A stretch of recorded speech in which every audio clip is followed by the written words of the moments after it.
Eu m-am obișnuit să dansez cu pereții, le povestesc de noi și fără să îi mint le zic că n-am pretenții. Spune-mi tu fără să te uiți la ceas cam câte ore crezi că ne-au rămas, dar să nu-ți fie teamă. Promit că nu te las, nu te las.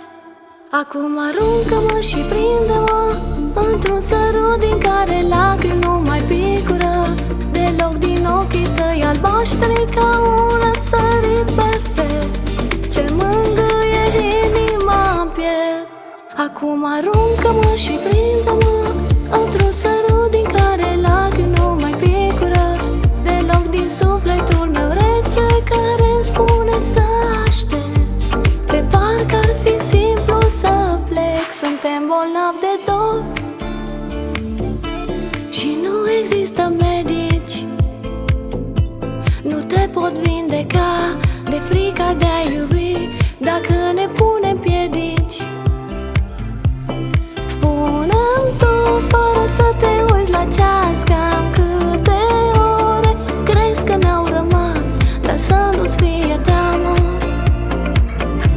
Promit că nu te las, nu te las. Acum aruncă-mă și prinde-mă într-un sărut din care lacrimi nu mai picură deloc din ochii tăi albaștri ca un răsărit perfect ce mângâie inima-n piept. Acum aruncă-mă și prinde-mă într-un sărut din care lacrimi nu mai picură deloc din sufletul meu rece care îmi spune să aștept. De parcă ar fi simplu să plec.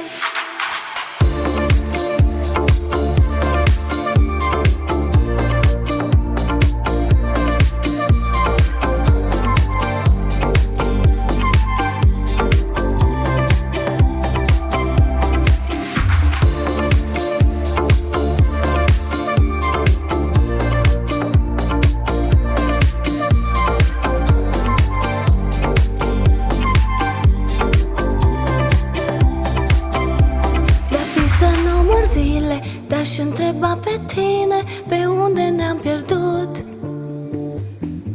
Noi nici nu dormim bine, stăm în paturi străine cu gândul la trecut.